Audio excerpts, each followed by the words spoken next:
more chapters from our book, James and the Giant Peach by Roald Dahl.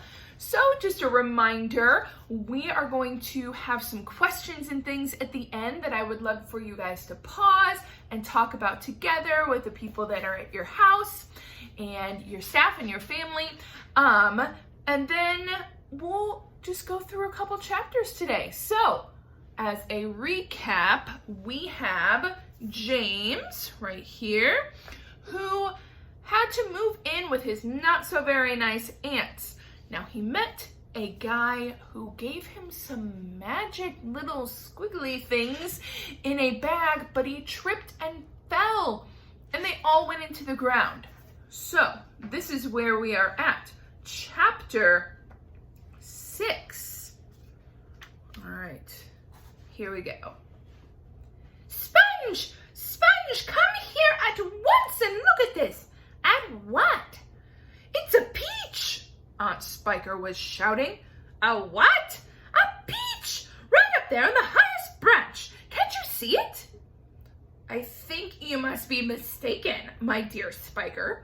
That miserable tree never has any peaches on it. There's one now, Sponge. You look for yourself. You're teasing me, Spiker. You're making my mouth water on purpose when there's nothing to put in it. Why, that tree's never had a blossom on it, let alone a peach. Right up on the highest branch you say, I can't see a thing. Very funny. Ha ha. Good gracious me, well, I'll be blowed. There really is a peach up there. A nice big one, too, Aunt Spiker said. A beauty, a beauty, Aunt Sponge cried out. At this point, James slowly put down his chopper and turned and looked across at the two women who were standing underneath the peach tree. Something is about to happen, he told himself. Something particular is about to happen at any moment. He hadn't the faintest idea what it might be, but he could feel it in his bones that something was going to happen soon. He could feel it in the air around him, in the sudden stillness that had fallen upon the garden. James tiptoed closer to the tree, staring at the peach. There was not a sound anywhere, not even a breath of wind. And overhead the sun blazed down upon them out of a deep blue sky. It looks ripe to me, said Aunt Spiker, breaking the silence. Then why don't we eat it? Aunt Sponge suggested, licking her thick lips. We can have half each. Hey you, James, come over here at once and climb this tree. James came running over. I want you to pick that peach up there on the highest branch, Aunt Sponge went on. Can you see it? Yes, Auntie Sponge, I can see it. And don't you dare eat it for yourself. Your Aunt Spiker and I are going to have it between us right here and now. Half each. Get on with you. Up you go. Jane crossed over to the tree trunk. Stop, Aunt Spiker said quickly. Hold everything. She was staring up into the branches with her mouth wide open and her eyes bulging, as though she had seen a ghost. Look, she said. Look, Sponge, look. What is the matter with you? Aunt Sponge demanded. It's growing, Aunt Spiker cried. It's getting bigger and bigger. What is? The peach, of course. You're joking. Well, look for yourself. My dear Spiker, it's perfectly ridiculous. That's impossible. That's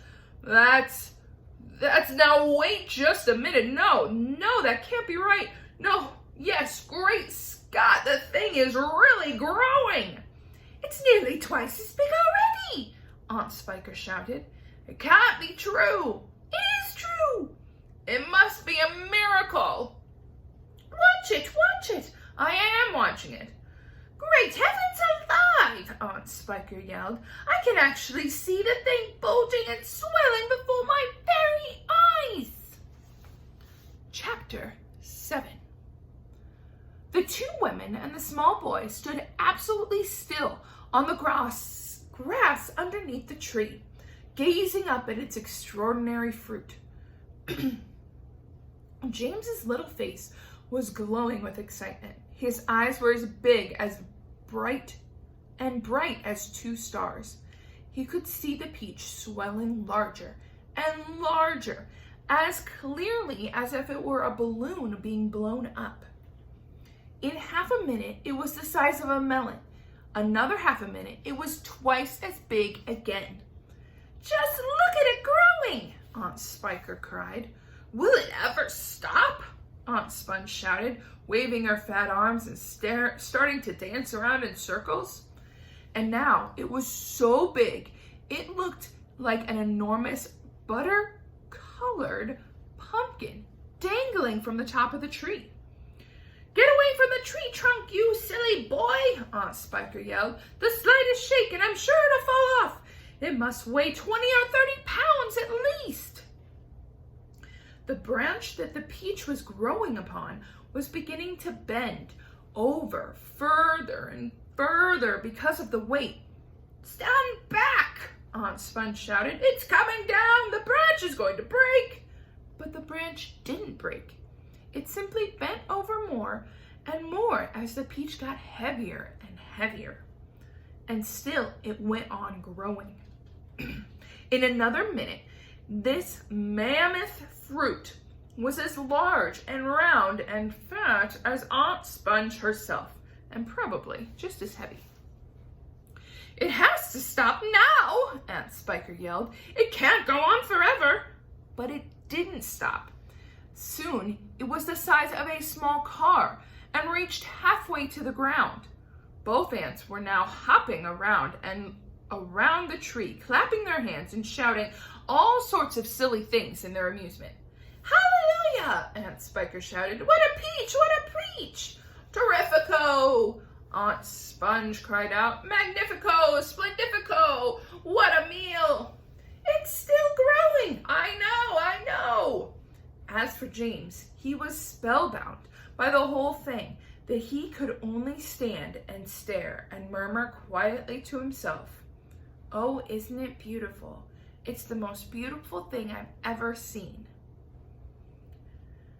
"Be quiet, you little twerp!"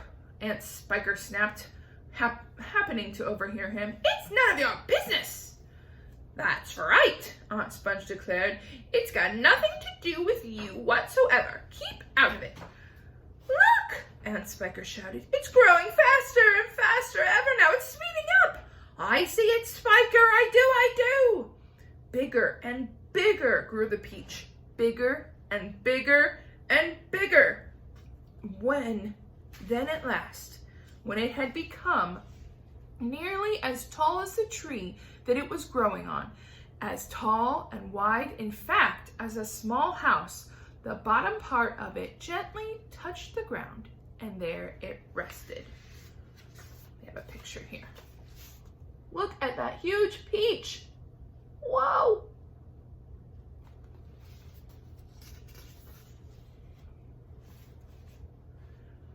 "It can't fall off now," Aunt Sponge shouted. "It stopped growing," Aunt Spiker cried. "No, it hasn't." "Yes, it has." "It's slowing down, Spiker. It's slowing down. But it hasn't stopped yet. You watch it." There was a pause. "It has now." "I believe you're right." "Do you think it's safe to touch it?" "I don't know. We better be careful." Aunt Sponge and Aunt Spiker began walking slowly around the peach, inspecting it very cautiously from all sides. They were like a couple of hunters who had just shot an elephant and were not quite sure whether it was dead or alive. And the massive round fruit towered over them so high that they looked like little short people from another world beside it. The skin of the peach was very beautiful, a rich buttery yellow with patches of brilliant pink and red. Aunt Sponge advanced cautiously and touched it with the tip of one finger. "It's ripe," she cried. "It's perfect. Now see here, Spiker, why don't you go and get us a shovel right away and dig out a great big hunk of it for you and me to eat?" "No," Aunt Spiker said. "Not yet." Why ever not?" "Because I say so." "But I can't wait to eat some," Aunt Sponge cried out. She was watering at the mouth now, with a thin trickle of spit running down one side of her chin. "My dear Sponge," Aunt Spiker said slowly, winking at her sister and smiling sly, thin-lipped smile. "There's a pile of money to be made out of this, if only we can handle it right. You wait and see." Chapter 8. The news that a peach almost as big as a house had suddenly appeared in someone's garden spread like wildfire across the countryside, and the next day a stream of people came scrambling up the steep hill to gaze upon this marvel. Quickly, Aunt Sponge and Aunt Spiker called in carpenters and had them build a strong fence around the peach to save it from the crowd. And at the time, these two crafty women stationed themselves at the front gate with a large bunch of tickets and started charging everyone for coming in. Roll up, Aunt Spiker yelled. "Only 1 shilling to see the giant peach." "Half price for children under 6 weeks old," Aunt Sponge shouted. "One at a time, please. Don't push. You're all going to get in." "Hey, you, come back here. You haven't paid." By lunchtime, the whole place was a seething mass of men, women, and children, all pushing and shoving to get a glimpse of this miraculous fruit. Helicopters were landing like wasps all over the hill, and out of them poured swarms of newspaper reporters, cameramen, and men from television companies. "It'll cost you double if you bring a camera," Aunt Spiker shouted. All right, they answered. "We don't care." And the money came rolling into the pockets of those 2 greedy ants. But while all this excitement was going on outside, poor James was forced to stay locked in his bedroom, peeping through the bars of his window at the crowds below. "This disgusting little brute will only get in everyone's way if we let him wander about," Aunt Spiker had said early that morning. "Oh, please," he had begged. "I haven't met another child for years and years, and there are going to be lots of them down here for me to play with. And perhaps I could help you with tickets." "Cut it out," Aunt Sponge had snapped. "Your Aunt Spiker and I are about to become millionaires. The last thing we want is the likes of you messing things up and getting in the way." Later, when the evening of the first day came and the people had all gone, the aunts unlocked James's door and ordered him to go outside and pick up all the banana skins and orange peel bits and bits of paper the crowd had left behind. "Could I please have something to eat first?" he asked. "I haven't had a thing all day." "No!" they shouted, kicking him out the door. "We're too busy to make food. We are counting our money." "But it's dark," cried James. "Get out," they yelled, "and stay out until you've cleaned up all that mess." The door slammed and the key turned in the lock. Chapter 9. Hungry and trembling, James stood alone out in the open, wondering what to do. The night was all around him now, and high overhead, a wild white moon was riding in the sky. There was not a sound, not a movement anywhere. Most people, and especially small children, are often quite scared of being outdoors alone in the moonlight. Everything is so deadly quiet, and the shadows are long and black, and they keep turning into strange shapes that seem to move as you look at them. And the slightest little snap of a twig makes you jump. James felt exactly that way now. He stared straight ahead with large, frightened eyes, hardly daring to breathe. Not far away, in the middle of the garden, he could see the giant peach towering over everything else. Surely it was even bigger tonight than ever before. What a dazzling sight it was! The moonlight was shining and glistening on its great curving sides, turning them into crystal and silver. It looked like a tremendous silver ball lying out there on the grass, silent, mysterious, and wonderful. And then all at once, little shivers of excitement started running all over the skin on James's back. Something else, he told himself, something stranger than ever this time, is about to happen to me again. He was sure of it. He could feel it coming. He looked around him, wondering what on earth it was going to be. The garden lay soft and silver in the moonlight. The grass was wet with dew, and a million dewdrops were sparkling and twinkling like diamonds around his feet. And now suddenly, the whole place, the whole garden, seemed to be alive with magic. Almost without knowing what he was doing, as though drawn by some powerful magnet, James Henry Trotter started walking slowly toward the giant peach. He climbed over the fence that surrounded it and stood directly beneath it, staring up at its great bulging sides. He put out a hand and touched it gently with the tip of one finger. It felt so soft and warm and slightly furry, just like the skin of a baby mouse. He moved a step closer and rubbed his cheek lightly against the soft skin.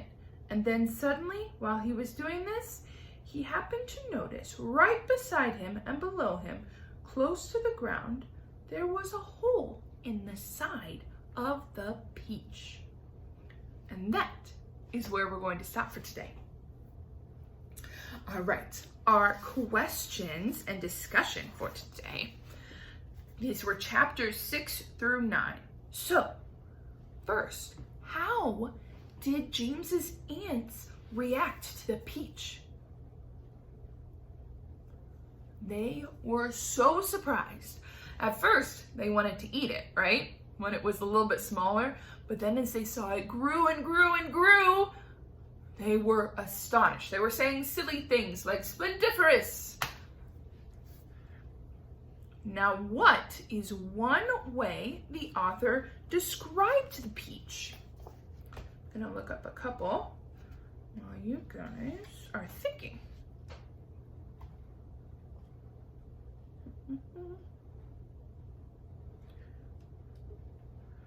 One way he described it was as big as his aunt, right? And then they described it as like a small car. It was as big as a small car. And then finally, as big as a small house. And they talked about how it was kind of fuzzy and kind of pink and yellow, very peach colored. Why does Spiker not want to eat the peach? She sees an opportunity, right, to make some money. So she and Aunt Sponge charge money for people to come in and see the giant peach, even news reporters and everything. Where is James while there's people all outside of the house? His mean old aunts locked him in his bedroom, didn't they? That's not very nice. How did his aunts treat James after everyone left?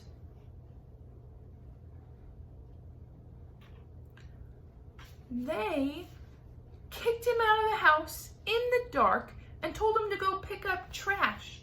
They didn't even give him any food, and he'd been locked in that room all day. So not very nice at all. All right, our vocab words, we have 3 today. Seething,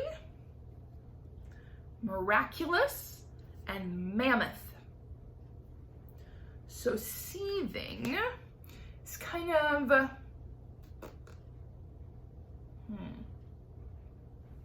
like a mean look, right? Seething. Miraculous is something that you cannot explain. It's just like a giant peach growing off of a tree that never has any blossoms, right? It's something that, oh my goodness, this is crazy. This is so neat. And mammoth is huge. So there were these animals called woolly mammoths a really long time ago. They were like giant elephants that were covered in fur. You can see one in a museum sometime, but they are very, very, very, very, very big. All right, so that is our book reading and discussion for today. We'll be back later with chapters 10 through 13. I can't wait to read with you guys and see where James goes. So thanks for joining me. We'll be back later. Bye, everyone.